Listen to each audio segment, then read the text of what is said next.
Look, I think the scariest thing on the African continent right now are the transitions in Sudan and Ethiopia, given the risks that they could go off the rails. And if they did, in either case, and God help us, were they to go to implode concurrently, they would be far and away the largest states to collapse in modern history. Sudan is twice the size of Syria in population. It's unquestionably larger in geography. Ethiopia has 4 times the population of Syria. We've seen the devastating sort of ripple effects of the devastating war in Syria and Yemen and Libya.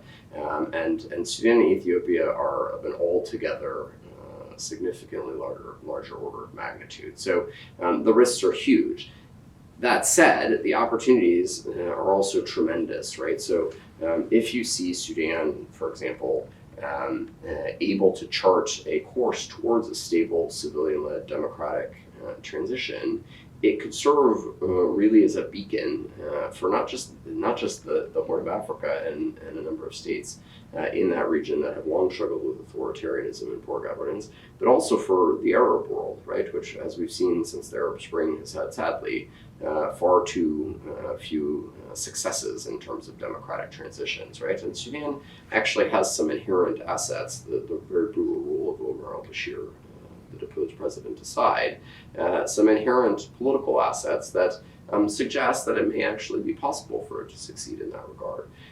Ethiopia is an extraordinarily complex country that has a very long, history of several thousand years.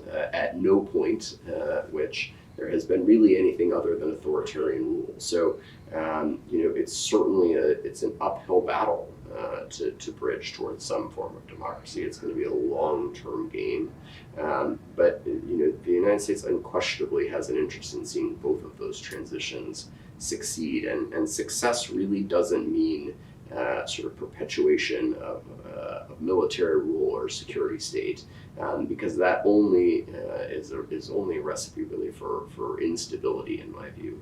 What that means is making sure that these states really stay on a trajectory towards some sort of civilian and democratic government, and I think that's possible. But I think we're going to need a much more. The United States and its European allies are going to, in particular, going to have to significantly up their diplomatic game to make that happen, which you haven't seen in the course of the last year as these transitions have unfolded, is the sort of the laser-like focus to make that a reality. I think the most apt comparison, without kind of overstating the analogy, is the collapse of the Soviet Union and the fall of the Iron Curtain. I mean, these states are undergoing historic transitions of a significant magnitude, and they deserve that kind of level of attention, even if I can certainly appreciate the vast majority of the American people don't follow these issues all that closely.